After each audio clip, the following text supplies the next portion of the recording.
Glória a Deus, glória a Deus. Livro dos Salmos. Deus tem algo de Salmos aqui hoje, né? 126. Abra sua Bíblia, por gentileza, no livro dos Salmos, de número 126. Vamos refletir um pouco acerca daquilo que o eterno Deus tem para as nossas vidas, através desta palavra maravilhosa aos nossos corações. Diz a palavra do Senhor: quando o Senhor restaurou a sorte de Sião, ficamos como quem sonha. Então, a nossa boca se encheu de riso e a nossa língua de júbilo. Então, entre as nações se diziam: grandes coisas fez o Senhor por eles. De fato, grandes coisas fez o Senhor por nós, e por isso estamos alegres. Restaura, Senhor, a nossa sorte como as torrentes do Negueve. Os que semeiam com lágrimas, com júbilo ceifarão. Quem sai andando e chorando, enquanto semeia, voltará com júbilo, trazendo consigo os seus feixes ou os seus molhos. Senhor, obrigado pela tua palavra e pelo privilégio de nós nos reunirmos aqui nessa noite. Ministra ao coração da tua igreja e que haja corações abertos e receptivos para ouvir e guardar a tua palavra, no nome de Jesus. Amém. Glória a Deus. Podem tomar os vossos assentos no nome de Jesus. Uma palavra maravilhosa no Salmo de número 126. O Salmo de número 126, ele vem como um bálsamo. O Salmo de número 126, ele vem como consolo. Consolo para aqueles que choram. É um cântico que nós conhecemos como cântico de peregrinação. O Salmo de número 126, ele inicia com o verso dizendo: quando o Senhor restaurou a sorte de Sião, ficamos como quem sonha. Eu gostaria de começar com algumas perguntas aqui nessa noite, e eu tenho certeza que muitas pessoas irão responder positivamente. Quantos aqui já sonharam? Quantos aqui já sonharam? Eu acredito que todos já sonharam. Quantos aqui têm sonho? Você já sonhou e você ainda tem sonho. Todos nós temos sonhos. O sonho, ele fala de uma expectativa, algo que nós desejamos para o futuro, algo que nós ansiamos para a nossa vida. Quantos um dia já não teve um sonho, talvez de ser um cantor, um pregador, talvez de ser um missionário, um médico, um bombeiro, um psicólogo, até mesmo um policial militar? Todos nós temos sonhos. Quantas irmãs que são aqui e que talvez já sonharam com seu esposo, até já pregando no púlpito, participando de alguma atividade da igreja, mas o esposo ainda não se converteu, mas ela tem sonho, uma expectativa que tem para o futuro. Quantas mães, talvez o seu filho tenha te dado tanta dor de cabeça, mas você já sonhou com teu filho louvando, adorando, exaltando ao Senhor? Já sonhou com teu filho sendo poderosamente usado por Deus? Porque o sonho é essa expectativa. O sonho é algo que nós desejamos para o futuro, é algo que todos nós ansiamos para a nossa vida. É interessante porque tem alguns sonhos que nós sonhamos e que muitas das vezes nós não vemos a hora de acordar. Às vezes você está sonhando ali, e aí o marido vai e chega na esposa porque ela está sonhando e está agitada, e quando toca nela e ela acorda, ela diz assim: ai, eu tive um sonho horrível. Às vezes você já está sonhando e você queria nunca mais acordar daquele sonho, porque é um sonho tão bom, um sonho tão agradável, um sonho cheio de realizações pessoais, que quando você acorda, aí você fica meio frustrado e diz assim: puxa vida, que pena, era apenas um sonho. Não é assim às vezes que acontece nas nossas vidas? Nós estamos falando aqui de um povo que estava vivendo a realidade. Eles estavam vivendo a promessa de Deus. A promessa de Deus havia se cumprido sobre a vida deles. Mas a sensação deste povo aqui é que eles estavam sonhando. Foi algo tão maravilhoso que aconteceu na vida deles, que eles estavam como quem sonha. E é o que o texto diz: quando Deus restaurou a nossa sorte. É um salmo de restauração, é um salmo de cumprimento de promessa. Mas quando o sonho, quando o desejo do coração deles se concretizaram, a alegria foi tamanha, que a sensação é: estamos como quem sonha. Tem coisas que Deus faz na nossa vida que nos deixa espantados, nos deixa boquiabertos. Nós ficamos atônitos com coisas que Deus realiza na nossa vida. Quando nós olhamos para o Evangelho de Jesus, segundo Lucas, no capítulo de número 24, e no verso de número 1, a Bíblia diz: no domingo bem cedo, as mulheres foram ao túmulo, levando perfumes que haviam preparados. Jesus havia morrido, havia sido crucificado, e no mesmo dia tiraram o corpo de Jesus e colocaram na sepultura. Domingo de manhã, as mulheres foram na sepultura onde Jesus havia sido colocado, e a Bíblia diz que quando elas chegaram, a pedra estava removida. O corpo de Jesus já não estava mais na sepultura, e elas ficaram preocupadas, desesperadas: o que aconteceu? E a Bíblia diz que de repente chegam 2 anjos, e diz: por que vocês estão procurando entre os mortos aquele que vive? Ele não está aqui, ele já ressuscitou, conforme havia dito. A Bíblia diz que as mulheres, espantadas, cheias de alegria, disse aos discípulos. Pedro, a Bíblia diz que ele vai ao sepulcro e ele olha. A Bíblia diz que quando ele chega no sepulcro, ele abaixou e olhou de longe, viu que o corpo não estava, estava apenas o lençol. Pedro volta para os discípulos, e nesse mesmo dia, 2 discípulos estão indo de viagem, saindo de Jerusalém. Era o 3º dia, e eles estavam indo para Emaús, que ficava a cerca de 10 quilômetros de Jerusalém. E a Bíblia diz que eles estavam tristes, angustiados, porque havia uma expectativa a respeito de Jesus. E eles estão indo, e eles estão conversando acerca de tudo aquilo que repercutiu em Jerusalém. E eles estão descendo, e de repente um viajante se aproxima daquele moço. E a Bíblia diz que o viajante olha para ele e diz: o que vocês estão dizendo? E diz: você é um estrangeiro? Será que você é o único que mora em Jerusalém e não sabe tudo o que aconteceu nos últimos dias?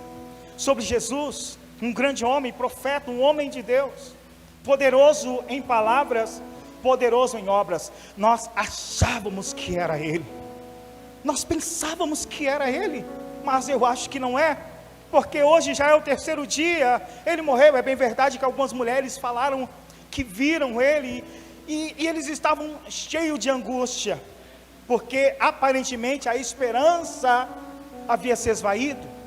É como se eles tivessem colocado a expectativa e eles houvessem se frustrado.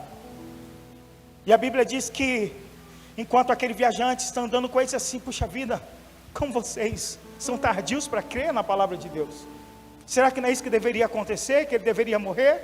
Assim como foi escrito na lei de Moisés, assim como foi dito nos Salmos, assim como foi dito também nos profetas. E a Bíblia diz que o viajante, que era Jesus, e eles não sabiam quem era, foi discorrendo as escrituras durante aqueles 10 quilômetros até chegar na pequena aldeia de Emaús. E a Bíblia diz que, caindo a tarde, quando eles chegaram em sua casa, Jesus fez que ia passando direto, e eles disse: olha, o sol declina, já está tarde, a noite está chegando, não é seguro viajar esse horário da noite. Olha, entre, fique conosco. E a Bíblia diz que Jesus entrou e foi cear com eles, e pegando o pão e dando graças, a Bíblia diz que os olhos daqueles viajantes se abriram, e eles reconheceram que era Jesus. E a Bíblia diz que Jesus se ausentou, Jesus desapareceu, e eles foram tomados de uma alegria tamanha, e um olhou para ele e disse: porventura o nosso coração não queimava quando ele expunha para nós as Escrituras? Havia uma chama em nosso coração enquanto ele falava. E a Bíblia diz que eles voltaram aqueles 10 quilômetros novamente para Jerusalém. E sabe o que é interessante? que o verso 36 do capítulo 24 diz: enquanto estavam contando, aqueles que voltaram de Emaús para Jerusalém, enquanto estavam contando isso, Jesus apareceu no meio deles e disse: paz seja convosco. Jesus aparece no meio dos discípulos, e eles estavam ali ouvindo aqueles relatos, ouvindo a história sobre que Jesus estava vivo, ele já havia aparecido. E aí Jesus chega e eles ficaram espantados e houve uma mistura de medo, alegria, espanto. E Jesus está no meio deles e eles falaram, talvez cochichando: não, deve ser um fantasma. E Jesus olhou e falou: toque as minhas mãos, me toca, vem me apalpar, porque um fantasma não tem ossos e um fantasma não tem corpo. E eles tocaram, mesmo assim eles ainda estavam meio que confusos, porque parecia que eles estavam sonhando, porque eu disse que tem coisas que Jesus faz na nossa vida que nos deixa espantados, e eles estavam boquiabertos com tudo aquilo que estava acontecendo. E eles tocaram em Jesus, e Jesus falou: olha, eu vou tirar mais uma prova, tem janta? Tem alguma coisa para comer? E a Bíblia diz que eles trouxeram peixe e trouxeram mel, e Jesus comeu. Tem coisas que o Senhor faz na nossa vida e que nos deixa boquiabertos. E a impressão é que nós estamos sonhando, e quando aquele sonho é bom, que você não quer acordar. A Bíblia diz em Atos capítulo de número 12, que Pedro havia sido preso juntamente com Tiago. Tiago foi morto por mandato de Herodes. Isso alegrou os judeus, e agora Pedro também seria morto. E quando Pedro seria apresentado no dia seguinte, à noite, ele está dormindo, haviam 16 soldados guardando a prisão, e Pedro estava lá. E Pedro conseguiu dormir, mesmo em meio a toda aquela repercussão. Talvez os guardas dizendo para ele: amanhã você vai morrer. Amanhã é o seu dia, assim como o Tiago. Amanhã você vai morrer, porque é assim que o inimigo faz. Muitas das vezes, quando acontece alguma coisa, eu falo: você é o próximo. Tá vendo? Aconteceu com o pessoal, vai acontecer com você também. E tenta nos persuadir, tenta mexer no nosso emocional. E talvez os soldados estavam lá tentando persuadir Pedro, tentando desanimar Pedro, e de repente Pedro está dormindo entre dois soldados. Eu fico imaginando os soldados olhando um para o outro, falando: qual é desse camarada? Vai morrer amanhã, está dormindo. E ele dormia profundamente. Sabe por quê? Porque a situação pode fugir do teu controle, mas jamais fugirá do controle daquele que está sentado sobre o trono. Há controle no céu, há controle de Deus para a sua vida. Às vezes nós estamos espantados, tantas coisas estão acontecendo, as pessoas olham em nossa volta e de repente alguém olha e diz assim: por que ele está tranquilo? Por que ela está tranquila? Porque às vezes Deus nos dá meio que uma injeção de ânimo. Às vezes Deus traz uma paz tão grande para nós. Nós sentimos aquela paz tão grande no nosso coração, mesmo em meio a um turbilhão de coisas acontecendo em nossa volta. E Pedro estava lá, Deus estava cuidando de Pedro, havia uma igreja orando. E aí a Bíblia diz que enquanto Pedro está orando, de repente ele só sentiu alguém assim, ó. Pedro acorda. E quando ele acordou, as cadeias, as prisões caíram das suas mãos. E aí Pedro vai andando. Irmão, você acha que você é chique porque você tem um portão automático? Eu sou chique, o portão da minha casa é automático, irmão. Pedro não precisou apertar o botão não, viu? Ele só ia andando assim, ó. E a Bíblia diz que os portões de ferro foram se abrindo. Sabia que Deus cuida de você nos mínimos detalhes? Deus restaura, Deus cuida. Deus cuida do seu povo. E Deus me trouxe e te trouxe aqui para dizer: eu estou cuidando de você. Deus está dizendo para alguém: você não vai precisar colocar as mãos, eu vou abrir sem que você coloque as mãos. É a palavra de Deus para alguém aqui nessa noite.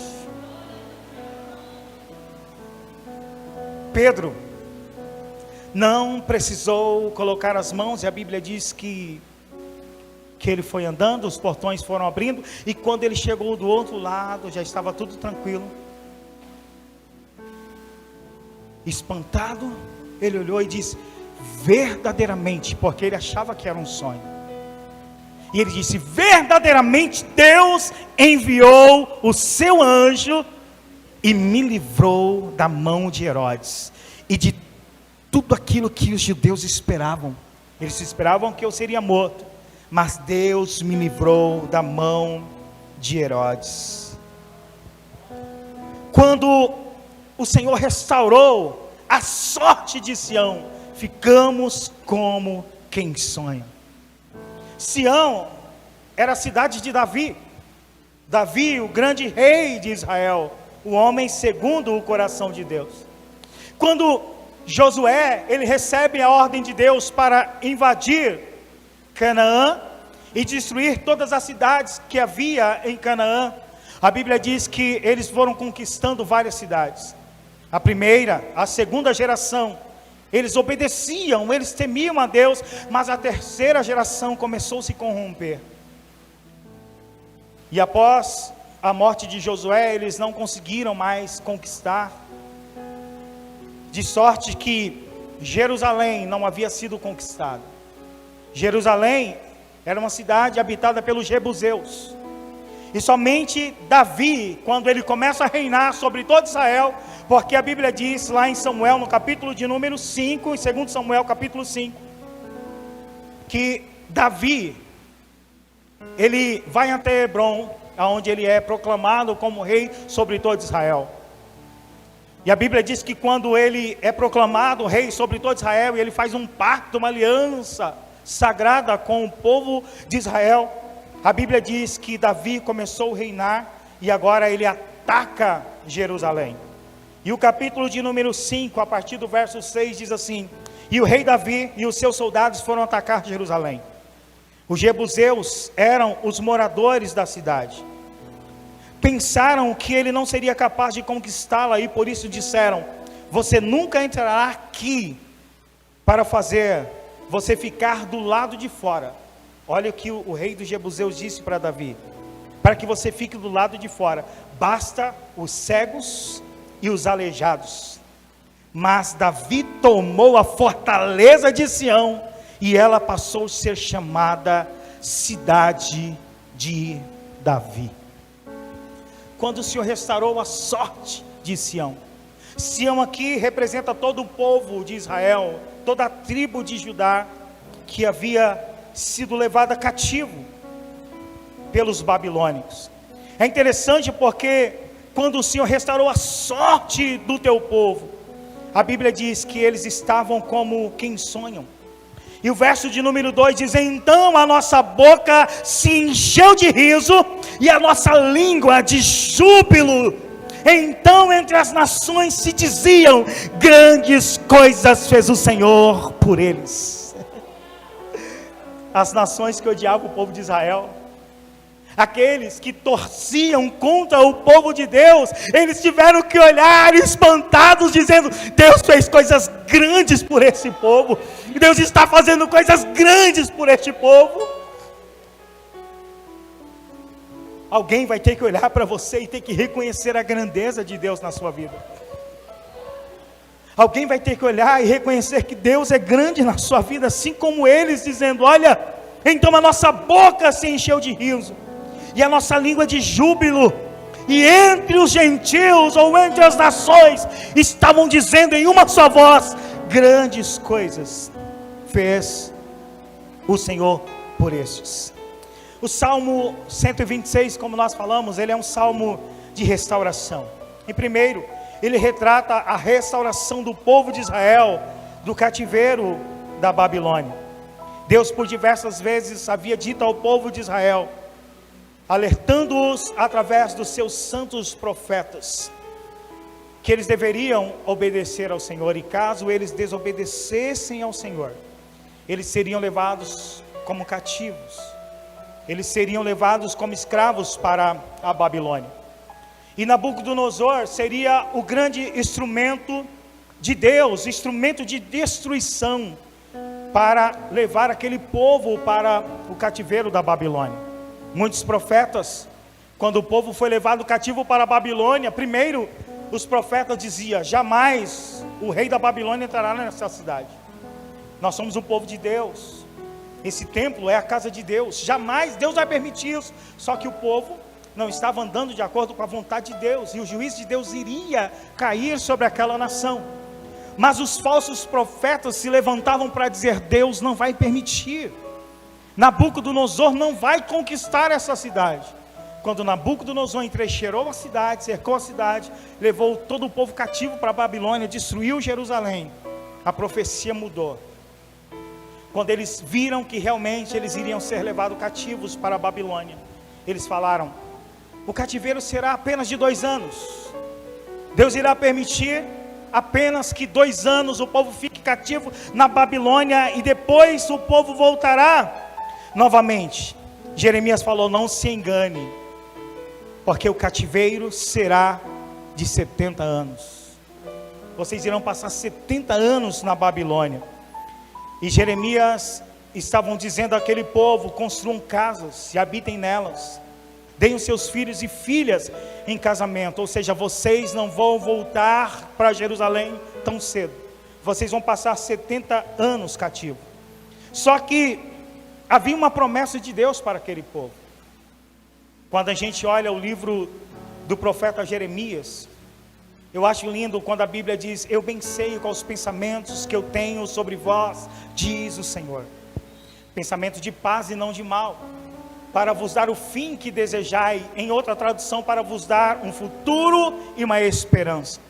Então olhareis, clamarei a mim, e eu vos ouvireis, quando vocês me buscarem de todo o coração. Havia uma profecia, havia uma promessa de que o povo voltaria, e que Deus iria levantar um homem, um gentil, um homem chamado Ciro, rei da Pérsia. E ele vai agora criar um edito, ele vai criar agora uma autorização para que o povo fosse levado de volta para a sua pátria, para que o povo fosse levado de volta para a sua nação. Só o que chama a atenção aqui é que 200 anos antes de Ciro nascer, Deus já havia usado a vida do profeta Isaías para dizer acerca de Ciro, meu ungido, irá fazer tudo que me apraz.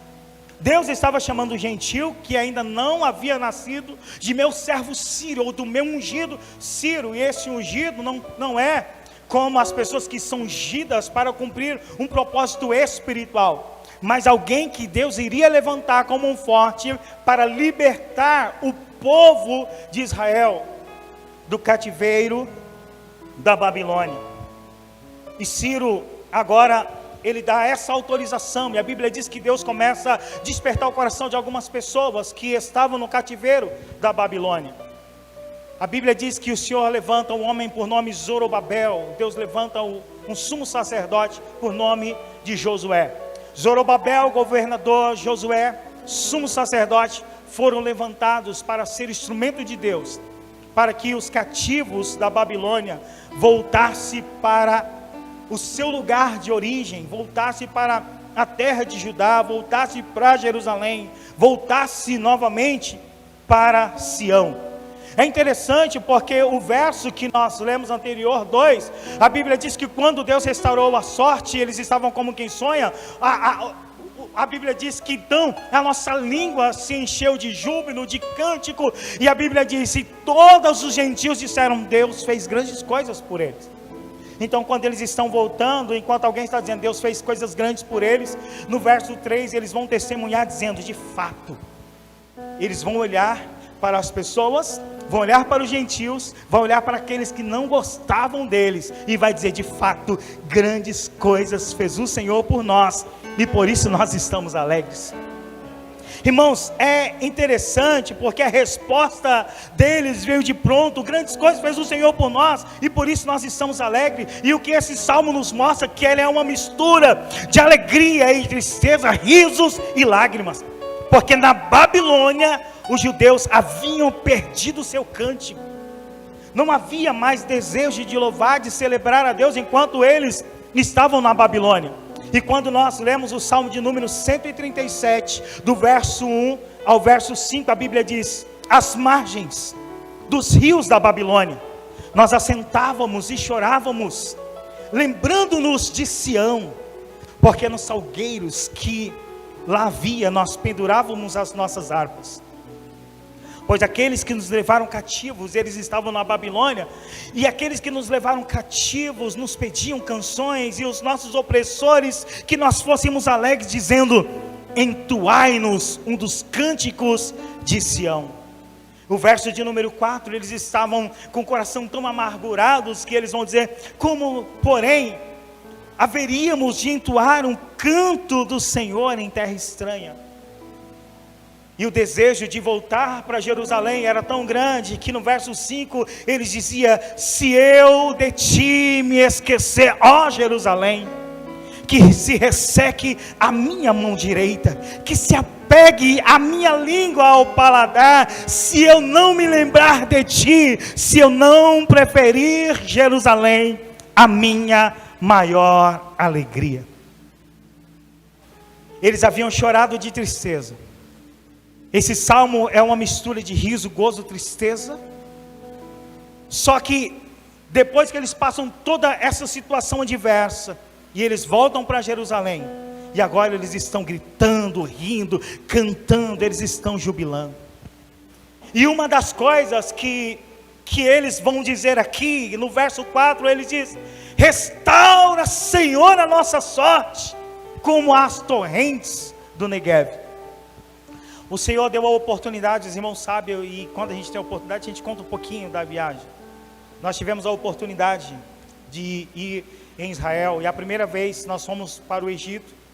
Do Egito nós fizemos todo o percurso que o povo de Israel fez, enquanto eles andaram 40 anos no deserto. E pensa no deserto, pensou no deserto? Multiplica o deserto que você pensou por umas 10, 20, 30, mais ou menos isso. E aí, quando a gente sai do território do Egito, a gente chega numa cidade fronteiriça, em Eilat, que é a primeira cidade que faz fronteira com Israel. E quando você entra naquela cidade, que alguém de Eilat, que agora já é Israel, quando você pega um ônibus, você entra em um deserto chamado deserto do Negev, ou Beersheba. Tanto Negev ou Beersheba é um deserto onde você vê muitos montes. Existe um período do ano que esse deserto é árido. Existe um período que é um deserto completamente seco. Não há vida. Há uma sequidão terrível. Mas quando você olha para a história do Negev, o que acontece no Negev? E é isso que o salmista está dizendo: restaura, Senhor, a nossa sorte, como as torrentes do Negev. O Negev aqui, ele fica no extremo sul de Israel. Deserto, cercado por montanhas.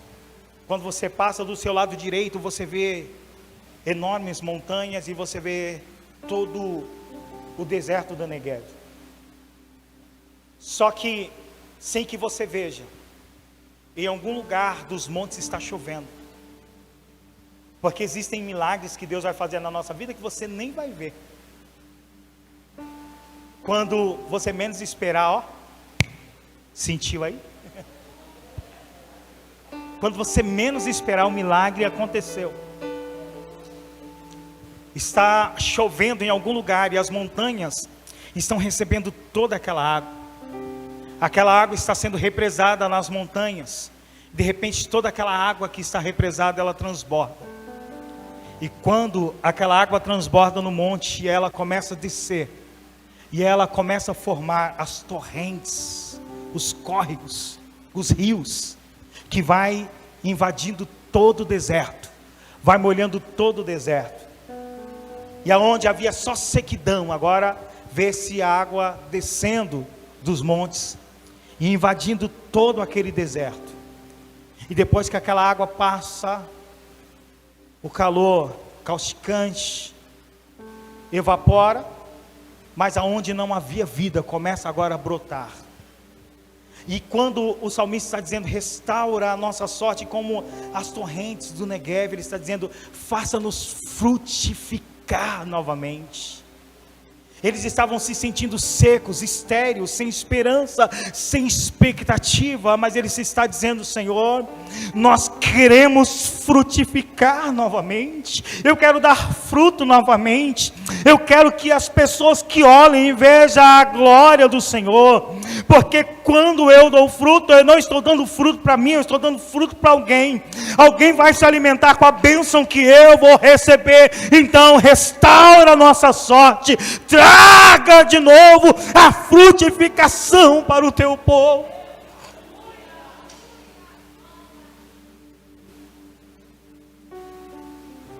As torrentes estão descendo, o deserto seco está recebendo aquele monte de água. E eles sabiam que a frutificação viria com o tempo por causa da promessa. Eles chegaram e viram uma terra destruída.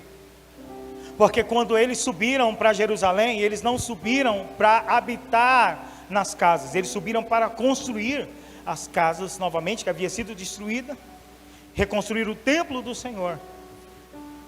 Foi um período que houve muitas retaliações, porque quando Deus faz uma promessa e quando parece que a gente está perto para receber a providência de Deus na nossa vida, começam os levantes.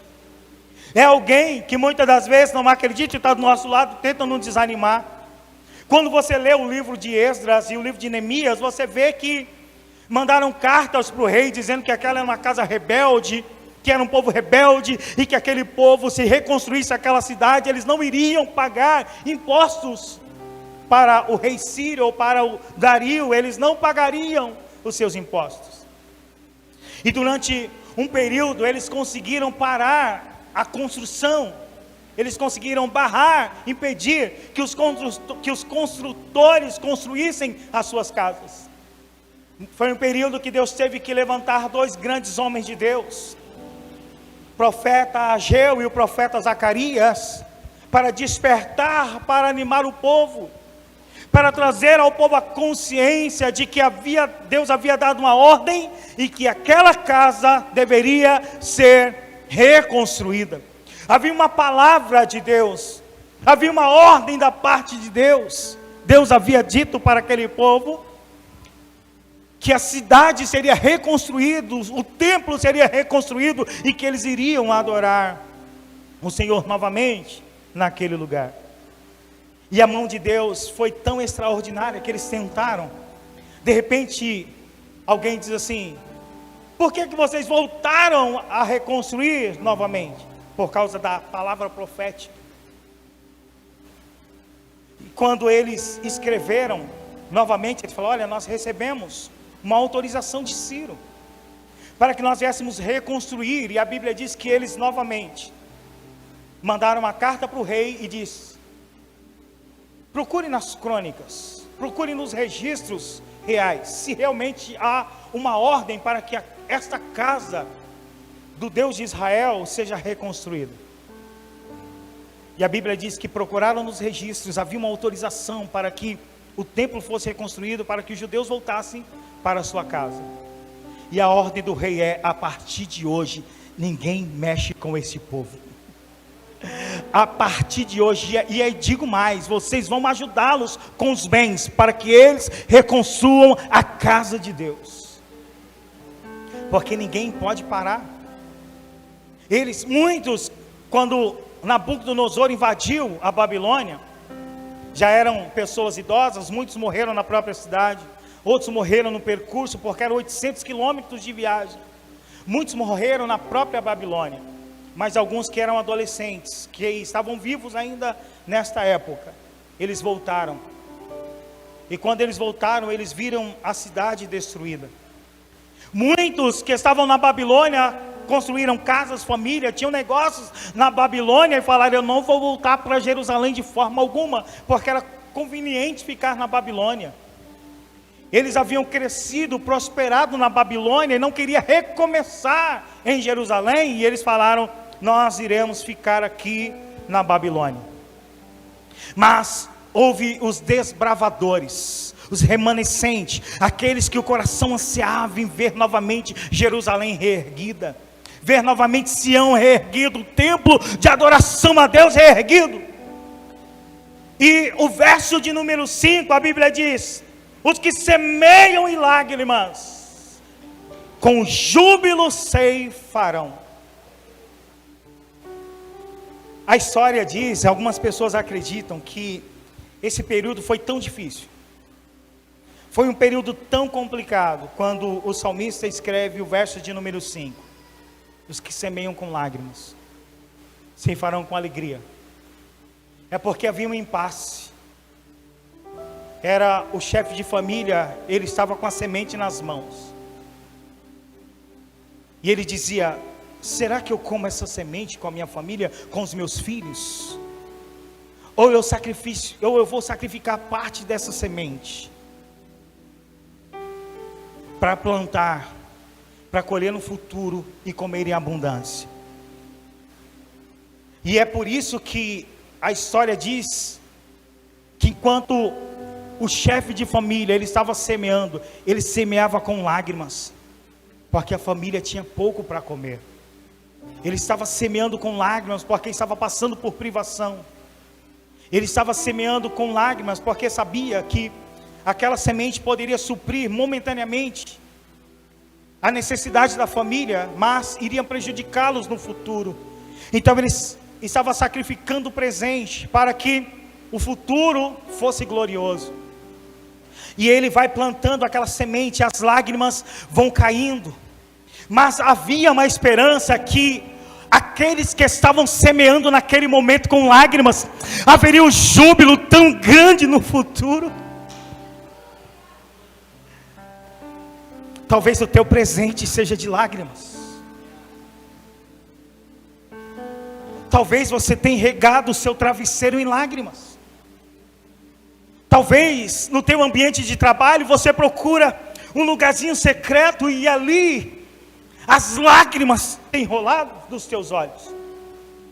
Talvez você chega no quarto e talvez o teu esposo já esteja dormindo e sem que ele perceba, as lágrimas rolam dos teus olhos. Talvez você procure um canto na tua casa para chorar, mas você não perdeu a esperança, e Deus está dizendo: continue regando com lágrima, porque haverá júbilo de alegria na sua vida. Os que semeiam com lágrimas colherão com alegria.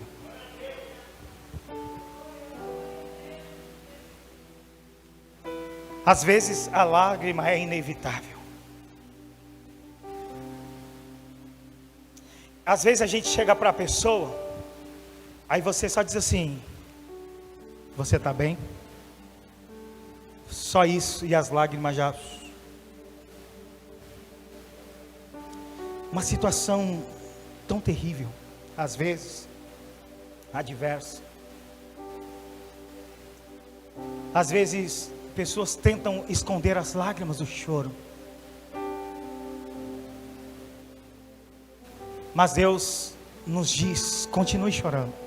Primeiro, porque a lágrima é uma fonte de consolo. Quantos de nós, às vezes, você está tão assim, apreensivo, aquela dor, aquela dor física, aquela dor emocional, aquela coisa, aí você vai para um canto e chora. Aí quando você levanta do choro, parece que aquela dor de angústia, ela foi esvaída nas lágrimas. E aí você recebe aquele alento, você recebe aquele alívio. Então, se tiver que chorar, chore. Você não precisa falar, só olhe para alguém que está do teu lado que eu vou falar, e você só balance a cabeça para essa pessoa. Olhe para essa pessoa. Se tiver que chorar, chore. Se tiver que chorar, chore. Porque os que choram com lágrimas, eu sinto uma graça de Deus aqui. Os que semeiam com lágrimas, eles vão colher, mas não é com tristeza, vão colher com alegria.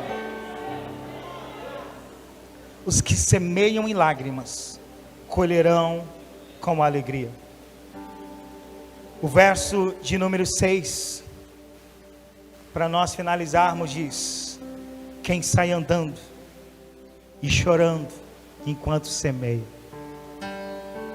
voltará com júbilo, trazendo consigo seus molhos, trazendo consigo a sua recompensa. Você está andando, ninguém está vendo, as lágrimas estão rolando, mas eu já vejo recompensa de Deus para a vida de pessoas. Deus irá encher as suas mãos. Uma certa feita, o Senhor, Ele disse através do profeta Jeremias: reprime a tua voz de choro e as lágrimas dos teus olhos, porque haverá esperança para o teu futuro. Reprime a tua voz de choro. Sabe quando você vai...